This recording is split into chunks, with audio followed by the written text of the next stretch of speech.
So one thing about me is I love God. Like, I love God with all my heart, all my mind, and all my soul. Like, I ride for God. Like, God is the main homie in my life. He is the lover of my soul, and what he tells me to do, I do. What he tells me to say, I say. I go where he tells me to go. I just do it. And because of my willingness to do what he wants, he requires a lot from me, because I'll do it.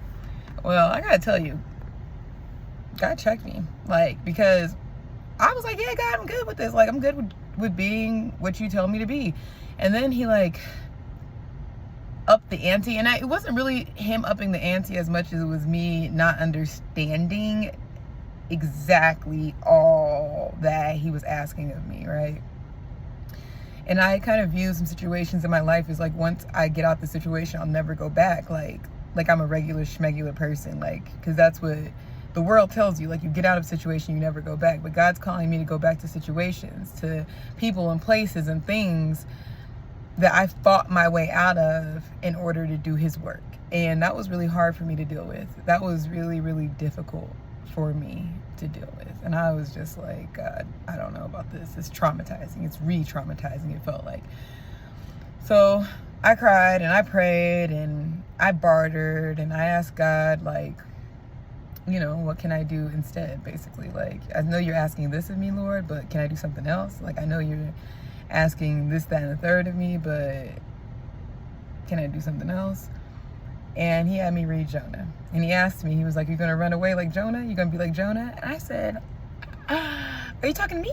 I was like, you're calling me out? Oh my God, God's calling me out. And he told me to read Jonah. And he put, like, on my heart, like, he was like, you know, you went through what you went through in order to be who you are now. You went through what you went through in order to go back to those same spaces, knowing the rules, knowing how to handle it, knowing what to expect, so that you can do what I ask and you have a better understanding as someone who is within it, so that you can minister for me to those who are in it in a different way. Because he has a lot of compassion and he's very long suffering, and he really has a deep, deep love for his children. And that love doesn't stop. Like, he will chase somebody to the end of the earth and really ask them, like, are you going to follow me? Like, are you going to let me pour love into you? Are you going to receive what I want to give you? And he's been sending me out to do that, and it has not been easy. But when I read Jonah, let me tell you, when I read the entire book of Jonah, I said, okay. I said, you checked me. Okay, God. And he didn't check me in a mean way. It was just pointing out, like,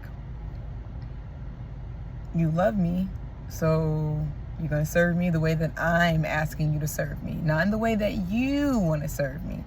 And I had to look at it and be like, dang, God, you're right, because I am asking to serve you in the ways that are comfortable for me. I'm asking to serve you within my comfort zone.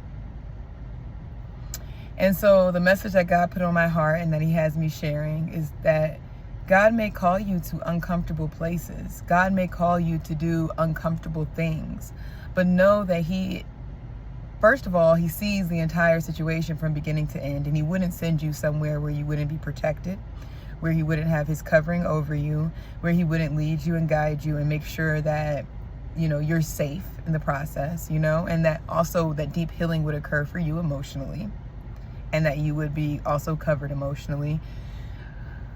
But also that in this following him in uncomfortable territory and uncomfortable situations is really how you grow and how you continue to develop yourself and continue to align your free will with his divine will and continue to give him room to work in your life.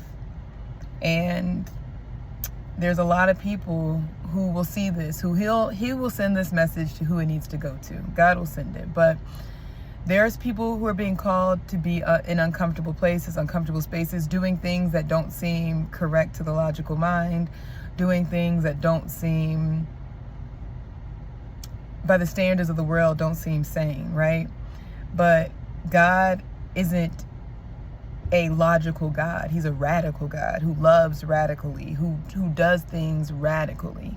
So if you are truly prepared to serve him, if you are truly prepared to honor your love for him and to show that love in action to him, be prepared to love radically. Be prepared to go and do things that seem radical and seem, foolish and crazy and don't make sense. Be prepared for that.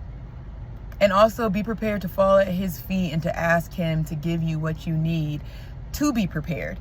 Be prepared to be honest with him about how hard it was. God wasn't upset with me for me being like, I don't know about this, God. And this is A, B, C, D, E, F, G, H, I, J, K, L, M, N, O, P about why. He was grateful that I came to him and I was honest and that I didn't pretend and that I wasn't just like, oh yeah, sure, I'll do this, secretly knowing that I really didn't want to. When I was honest with him about how I didn't want to, he gave me everything that I needed so that I could step up to the plate, not only willfully, but joyfully, trusting him.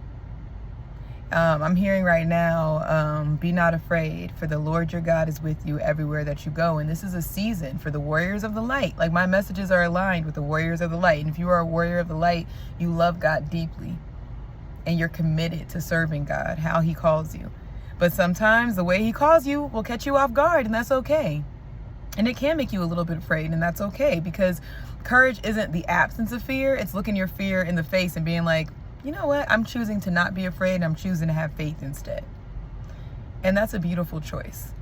And it takes work to get there. But without work, you can't have anything worth having. And without work, you can't become the person that God called you to be, that you willfully accepted this calling. You have a choice. And if this message resonates with you, then that means that you have chose to follow God's plan for your life. And you have chosen to follow what he's asked for from you. And that's a beautiful thing. So you should pat yourself on the back for that and go to him and ask him, Father, what do you need from me? How can my heart transform for you? How can my heart open up more for you? How can you work in me, God, and help make me ready for your work? I give my all to you again. As many times as you're going to need to over the course of your lifetime, you're going to need to give yourself to God again and again, dedicate your life to him again and again, and that's okay.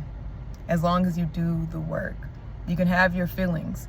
You can cry. You can be upset. You can have your temper tantrum, but you get back up and you rededicate yourself to the Lord and you go out and you do what he says to do, because there is no greater reward than doing the will of the Father. I wish everyone who sees this an absolutely beautiful day, an absolutely beautiful evening, depending on what time you're watching this, and that the Lord, your God, may be with you everywhere that you go.